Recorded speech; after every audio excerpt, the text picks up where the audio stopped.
कुएं का विवाह।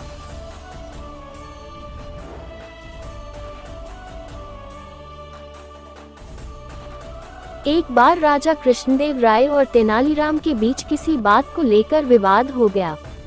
तेनालीराम रुठकर चले गए। 8-10 दिन बीते तो राजा का मन उदास हो गया। राजा ने तुरंत सेवकों को तेनालीराम को खोजने भेजा। आसपास का पूरा क्षेत्र छान लिया पर तेनालीराम का कहीं अता पता नहीं चला। अचानक राजा को एक तरकीब सूझी। उसने सभी गांवों में मुनादी कराए, राजा अपने राजकीय कुएं का विवाह रचा रहे हैं, इसलिए गांव के सभी मुखिया अपने अपने गांव के कुओं को लेकर राजधानी पहुंचे। जो आदमी इस आज्ञा का पालन नहीं करेगा उसे जुर्माने में 1000 स्वर्ण मुद्राएं देनी होंगी। मुनादी सुनकर सभी परेशान हो गए। भला कुएं भी कहीं लाए ले जाए जा सकते हैं। जिस गांव में तेनालीराम भेष बदल कर रहता था वहां भी यह मुनादी सुनाई दी। गांव का मुखिया परेशान था। तेनालीराम समझ गए कि उसे खोजने के लिए ही महाराज ने ये चाल चली है। तेनालीराम ने मुखिया को बुलाकर कहा, मुखिया जी, आप चिंता न करें, आपने मुझे गांव में आश्रय दिया है, इसलिए आपके उपकार का बदला मैं चुकाऊंगा। मैं एक तरकीब बताता हूँ, आप आसपास के मुखियाओं को इकट्ठा करके राजधानी की ओर प्रस्थान करें।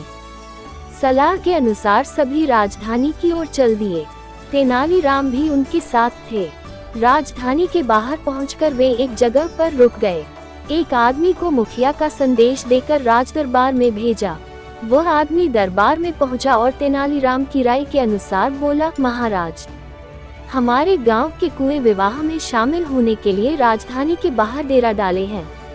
आप मेहरबानी करके राजकीय कुएं को उनकी अगवानी के लिए भेजें, ताकि हमारे गांव के कुएं ससम्मान दरबार के सामने हाजिर हो सके। राजा को उनकी बात समझते देर नहीं लगी कि ये तेनालीराम की तरकीब है। राजा ने पूछा, सच सच बताओ कि तुम्हें यहाँ पे किसने दी है?